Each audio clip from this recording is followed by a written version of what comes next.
मुंबई, पुणे आणि नागपूरसह देशभरात 40 ठिकाणी पंतप्रधान नरेंद्र मोदी यांच्या उपस्थितीत 51,000 उमेदवारांना नियुक्तीपत्रांचं वितरण. युवा शक्तीच्या बळावर विकसित भारताकडे आत्मविश्वासानं वाटचाल सुरू, पंतप्रधान नरेंद्र मोदी यांचं रोजगार मेळाव्यात प्रतिपादन.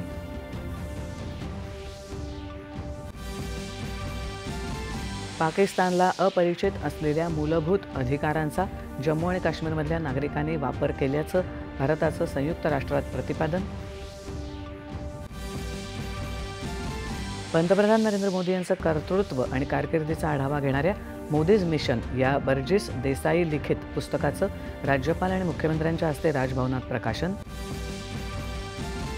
राज्यपाल आणि मुख्यमंत्र्यांच्या उपस्थितीत राजभवनात नैसर्गिक शेती संमेलन. राज्यपालांच्या नेतृत्वाखाली राज्यात नैसर्गिक शेतीची मोहीम राबवणार, मुख्यमंत्र्यांची घोषणा. आयसीजी शिप अजित आणि आयसीजी शिप अपराजित या 2 अत्याधुनिक वेगवान गस्ती नौकांचा भारतीय तटरक्षक दलाच्या ताफ्यात समावेश.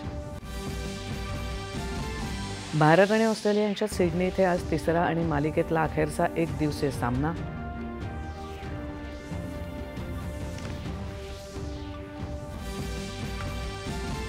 आणि महिला विश्वचषक क्रिकेट स्पर्धेत आज इंदोर इथे ऑस्ट्रेलिया आणि दक्षिण आफ्रिकेदरम्यान उपांत्य फेरीचा सामना.